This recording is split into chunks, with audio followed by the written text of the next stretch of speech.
that desperately needed the shepherd, that didn't dare to try to move in himself, didn't dare to take matters in his own hands.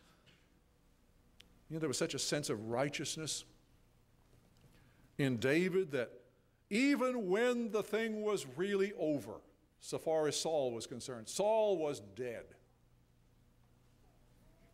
A man come running as foreigner, comes running up to David thinking that he's going to get some, I suppose, that he's going to get some kind of reward because the enemy is dead. He saw him so wounded that he took a sword or a spear, whatever it was, and finished the job.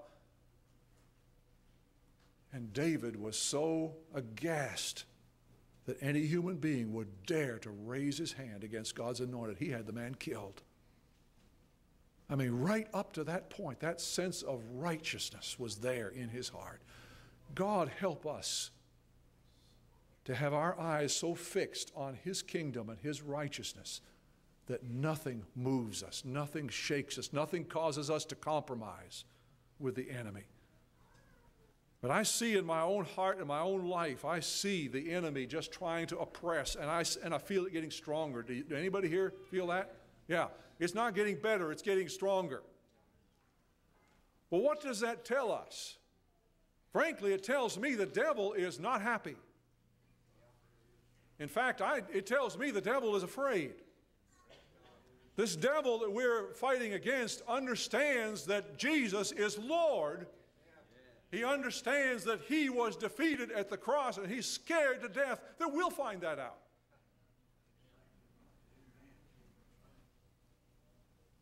And so why, if you were any self-respecting devil, what would you do? Man, that's right. Carl said you'd pour it on. You would do everything you could do to blow yourself up, make yourself big and powerful, the biggest boogeyman you could, to try to discourage, to try to turn aside, try to do anything to hinder, throw a roadblock in the face of the people that are trying to serve this God. Anything to turn them aside and cause them to not go forward. But there was something in David that held his heart true. And when he talks about, well, in the first place, let me back up. He certainly experienced what he's talking about when he says, I shall not be in want.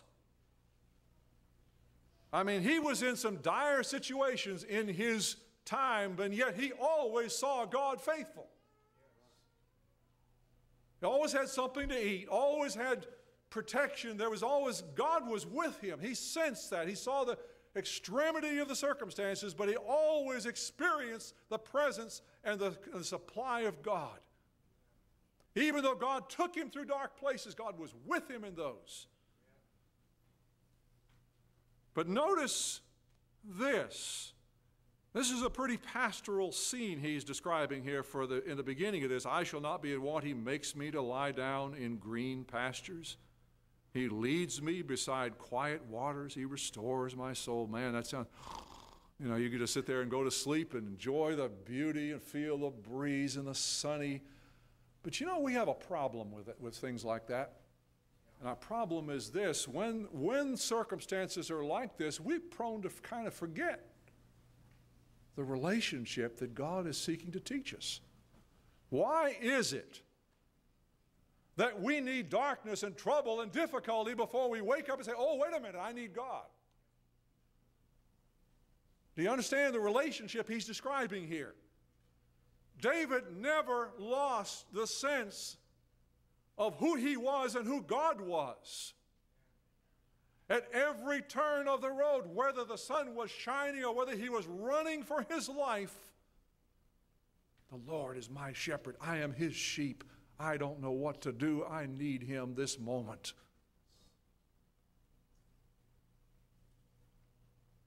As I say, how easy is it for us when the pastures are green and the waters are quiet and the sun is shining and the breeze is blowing, to just feel like we can handle things. And then when trouble comes, we go into emergency mode. And suddenly we need God. Well, we needed him just as much. I believe we probably have more of that if we understood. We might have more of the nice times if we really had a sense of our need and our connection with Him every moment. Lord, I know things are going great right now. I need you just as much as I needed you last week when all hell broke loose. I need you, Lord. I love you. I recognize that things are the way they are because of your blessing, because of your presence.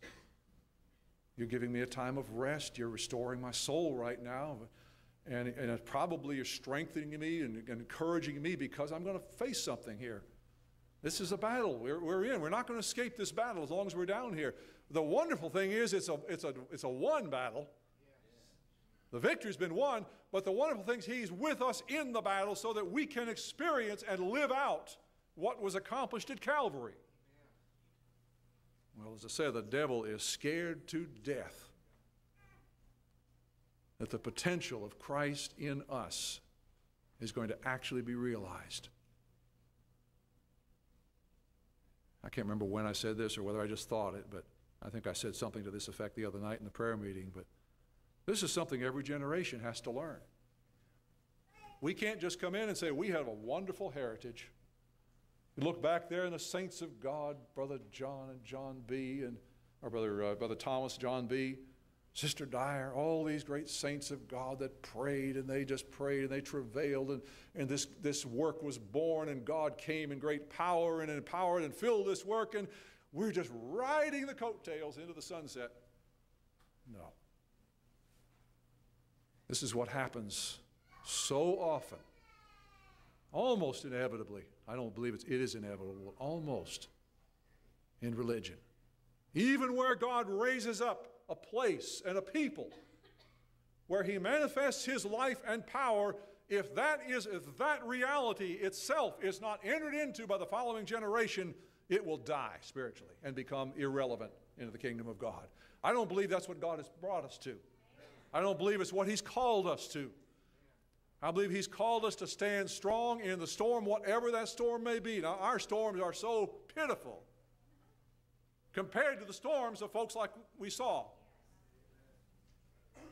You want to be living in a leper colony and with no real hope except someone would show you some charity? And yet I met people there. I shook hands with some of those stumps you saw. And some of those people had a smile on their face and the peace of God in their hearts. I'll tell you what, it puts us to shame that we would complain about the things that bother us. God, help us to recognize that we're in a war and to learn from men like David who could come to the end or late in the game, looking back on all of this terrible, horrible difficulty, got worse and worse and worse.